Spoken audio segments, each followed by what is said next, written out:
The United States has dramatically increased what it now spends to protect its borders from illegal immigration.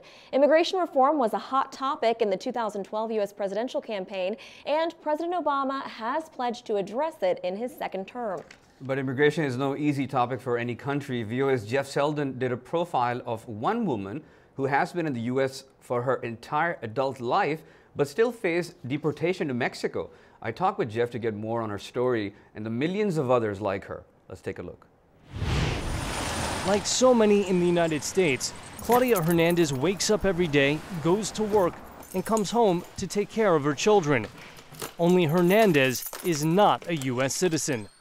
Well, I came in when I was 13 years old to California, and I was, of course, illegal. And I was living in California for about I'll say 20 years, and then I came to Maryland 10 years ago. And after decades of living and working in the U.S., the law finally caught up with her. She was facing deportation. Tell us a little bit about Claudia. How did you find her?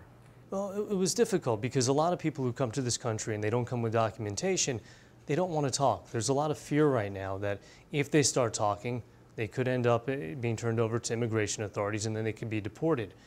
We were lucky with Claudia. She's an interesting case. She had come over to this country at 13 years old, sneaking across the border from Mexico into California. And she eventually did get caught up by law enforcement, was threatened with deportation, but she was able to win her case, and now she's documented.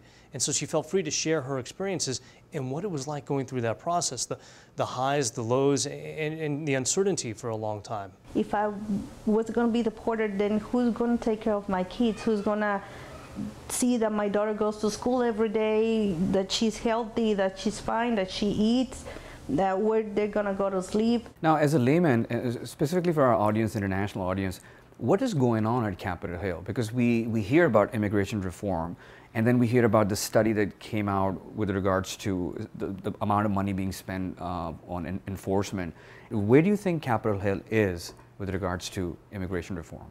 One of the older obstacles has been a lot of people saying, look, let's first concentrate on enforcement and immigration enforcement before we do anything else.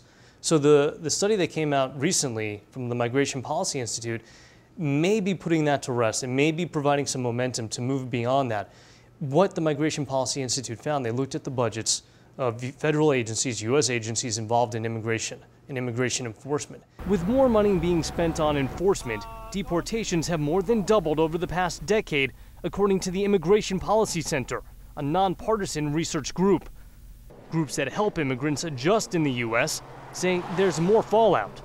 Jaime Ferrant is with AYUDA, which provides legal services to immigrants. The enforcement factor does play a role, and what it more plays a role into is into migrants using smugglers and going into organized crime to seek assistance to cross the border. Immigration is a very emotional issue. Whether you talk to people who tend to side with the immigrants who are coming in, legally or illegally, or whether you talk to people who are concerned about all the illegal immigrants crossing the border and are concerned about the rising level of violence along the border, it really hits home for a lot of people, and sometimes they approach it more with the emotion than with rational thought. And previous efforts at reform have stalled. But there seems to be a growing consensus in Congress that it may be time to try again. George Mason University professor David Hart hopes that's the case. But we also need to talk about the numbers of people who should come to the country, what kinds of people we want to have immigrating to the country, and we haven't really been able to get to those issues because we've been hung up on the border. What are the consequences if this is not resolved? That's a big question. Basically, what you're looking at is a situation where all these questions, where all these issues that were companies, where people, where families are looking for resolution, they remain unresolved. And then you get back to people like Claudia Hernandez. She says she was fortunate. She got help. She was able to fight the deportation case against her and get legal status in this country and has hope of becoming a citizen. The United States is my country. But on the flip side, she could have lost. And if she lost, she gets sent back to Mexico. You have children who are born here, who, because they're born here, are U.S. citizens, and they stay. And nothing changes. And then there's still always going to be that incentive for somebody to come back illegally and sneak through. Our thanks to VOA's Jeff Seldin for that segment.